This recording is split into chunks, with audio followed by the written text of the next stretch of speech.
FNAF has been around for a long time, and with all that history comes a lot of great and worrying moments. But over the years we've seen FNAF grow beyond any of our expectations and beyond the expectations of Scott himself, who released the game as a final attempt to be a game designer. So, in honor of that and the release of Security Breach this year, the best moments of all time are what we're exploring today. Let's do it. In its 10th 7-year anniversary. This previous year, FNAF had its 7th anniversary, which is pretty significant because this year Skyrim also had its 10th anniversary, which is freaking absolutely nuts, because I think of Skyrim as like this behemoth of gaming that's defying the odds, and it has thanks to modding, but FNAF itself isn't much younger, at least as a series. Not many people still play the first game, but only a 3-year difference between them? That's kind of mind-blowing in my opinion. I didn't really think about that. And to think that this series, 7 years later, 9 full games, at least 2 spin-off games, 15 books, and a work-in-progress movie later, still going strong? Absolute madness. The FNAF fanverse of madness. Haha, yeah, that's the movie that's coming out. Boom! Just confirmed it. It's really a joy of creation based movie. What, you thought it was gonna be Five Nights at Freddy's? Ha! Funny. Imagine if that was actually the case though. Now that would be crazy. And a 9th soft reboot. The soft reboot the series is undergoing at the moment, and more so at the time of Help Wanted, was something that we hadn't really seen before, at least in the FNAF series, and seemingly started the trend of characters from games becoming sentient and trying to escape the confines of the game itself and escape into the real world that we see play out in the FNAF games after Afton becomes sentient code, and then like every other indie game apparently. But even then, the next game seems to throw that idea away while keeping what happened in that game, or at least the mobile port of the game, canon with Princess Quest. The real issue comes from the next soft reboot they attempted to do in Security Breach, with Afton now having a physical form again, his death being a mystery, and the game setting up the next owner to go wherever they want. And while I do understand that, I wish that they could have just like set one path, you know? Or at least just killed William for us. Permanently. Clearly on screen. Scott, please. In a day game theory. Like it or not, love him or hate him, MatPat making his first FNAF game theory back in 2014 is certainly a huge moment for FNAF. While yes, FNAF did outvote Slenderman in his original poll about what episode he should cover next, this is where I, along with sure many other people, had found the series. Especially since I was just finishing up my first year of high school, hearing the details explained was certainly helpful for me understanding the series, because at that point, I wasn't really a super sleuth like I am now. And really, since I'm not a big fan of horror, it was my only exposure to the games, aside from like Smosh games playing it, like the first few. But it's really in the game theories where the lore and puzzles shined, with the first FNAF theory having over 27 million views, and my sister constantly saying that she's going to rewatch all the theories so that she can understand what I'm talking about, even though that's probably way outdated at this point. This is where the FNAF audience grew exponentially, and really no other channel has been able to bring widespread awareness to an indie franchise like that from what I remember. I think that a lot of the success of FNAF can be dedicated to MatPat, but also just the game being interesting enough for MatPat to cover. While channels like Dawko and FNAF talk about FNAF more, those channels, along with this one, are more so for people who are already fans of the series. But that first FNAF theory, had it not have been made, I'm pretty sure would have changed everything. And it's 7 Dream Theory. The actual concept of Dream Theory is nothing new to any series really. The idea that everything we've seen could just be a dream is possible with any form of media. But when it comes to FNAF, this idea made a lot of people upset. And I guess like that's understandable. With everything being a dream, it in essence makes the lore of the series worthless. So the hours and hours that people spent trying to work it out would be pointless if this was true. However, if this was the intention, we never knew, since in FNAF 4's ending we see a locked box with the now infamous line of perhaps some things are best left forgotten for now. And that for now has been around 6 years. Currently, according to Scott, from what I've seen, nobody has solved FNAF 4 yet, but then again I don't think that Scott knows who we are, so maybe I have and he just doesn't know it. But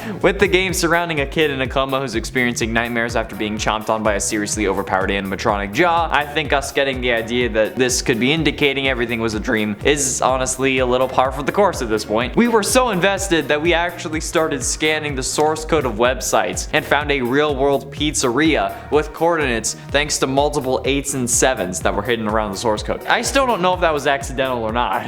And at 6, expanded lore. While looking for FNAF lore was originally a simple thing to do, ever since we were introduced to the purple guy, things got a little more complicated. I mean, like clicking on a secret action figure on your desk, alright. Punching a phone number into wall tiles? That seems absolutely bonkers. And yes, Chris, that's actually a thing they had to do in FNAF 3. But then it got even more intense, with us starting to check the source code of Scott's website, the files for the games. We had to reconstruct original file names to get Vanny's name before the game come out by opening image teasers as text documents and more. All of that, and we still haven't figured out FNAF 4? Really? What the hell's wrong with us? This expanding lore, or I guess the expansion of ways we found the lore of the series, was incredibly important to the actual success of the series. It was really what kept the series going, and what made so many people love to hate and hate to love talking about it. It's like the world's longest ARG. The complexity of the story, I'm sure, was a result of this, though, not because Scott didn't know where he was going until later on or something like that. Like, if we had been given the story in a comprehensive way, I'm sure that we'd know everything, but knowing everything would also have made us forget. The complexity, while making things basically impossible to solve, is what kept the series going and gave it so much longevity for 7 years. I mean, we're still trying to solve it now. And you can see some games trying to recreate it, like Poppy Playtime, for example. So, yeah, needless to say, even if accidental, great business model.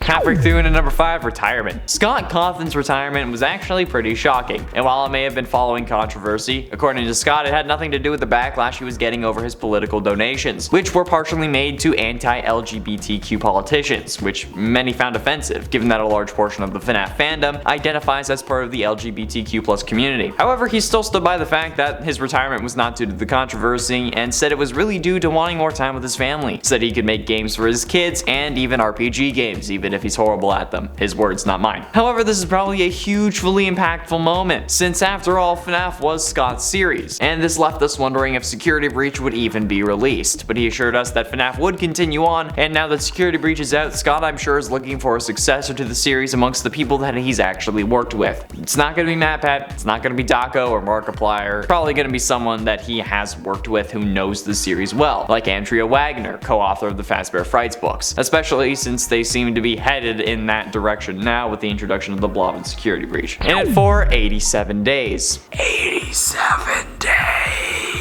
FNAF 1's release started a whole cascade of events that would later go on to haunt my dreams and my life. However, before there were many, there were the two. The first 2 FNAF games, to be exact. And they are some of the most crucial to the series, since this is when the story really started to be created. Moving on from just a couple of haunted animatronics that were somehow mad at you, to a mysterious killer indicated only by the color purple. Yet something more than the release of the second game happened on November 11, 2014 for the FNAF franchise, with this game releasing exactly 87 days after the first. A reference to the infamous Bite of 87, referring to an animatronic incident occurring in 1987 revealed to us via newspaper articles in the first game. Basically, someone's frontal lobe got removed by an animatronic. We still don't know which animatronic actually. This was the start of a larger hunt for lore. This one Easter egg of 87 days between the 2 games made us ready for whatever convoluted source code editing, file name searching crap we had to deal with. And honestly, I don't know if I regret it or not. Like, I haven't decided. Let's see if I keep having nightmares, and then I can make it official. Getting close to the end into number 3, FNAF 1's release. Let's face it, without the release of the first game, none of this would have been possible, and I think that's pretty obvious, which makes it the most important moment of all time. However, it's not the biggest moment of all time, so it's only gonna get number 3. But on that faithful day of August 8th, 2014, the world was changed, and a path was set for everyone who would talk about this series. If I only knew that this simple horror game would come to dominate my life 6 years later. We all have fond memories with FNAF, so please share your favorite FNAF moments or moments just in general with FNAF in the comments. The release of the first game though was the catalyst for everything else, so it is absolutely the most important moment in the series, as well as in Scott's game design career. After everything seemingly flopping like Chipper and Sons Lumber Co., where the best character of Coffee comes from, this one game changed everything and made waves for the indie horror scene as a whole. Without the success of FNAF, we wouldn't have gotten Poppy Playtime, surely. And ultimately, in at number 2, PlayStation events. The latest game in the FNAF series, Security Breach, had a lot of traction even before being announced. Everyone was eagerly and impatiently waiting for the next game that would no doubt explain what happens to Glitch Trap in his story. And while it took a couple years, the game would eventually come out. But before it did, it was featured at PlayStation events due to being a PlayStation exclusive until February of 2022. However, the beauty of this, and the reason it's on this list, is because of just how far it's come. The series has come such a long way, so seeing it featured with God of War, Battlefield, Battlefield and so many other huge franchises really makes you see how big FNAF has gotten, especially since it started as a point-and-click survival horror game from a wannabe game designer who was giving it one last shot. It's incredible how life puts things together sometimes, and honestly, it's crazy how much FNAF has impacted everyone's lives. Without FNAF, so much of my life would be different. I mean, like, who knows? I wouldn't have had that section in like my grade 10 trauma exam. I would have replaced it with something else, which could have led to a whole different experience for the next 2 years. Plus, there wouldn't be a picture of me as Golden Freddy in what is probably the most haunting thing from my high school experience, and that's saying a lot, trust me. So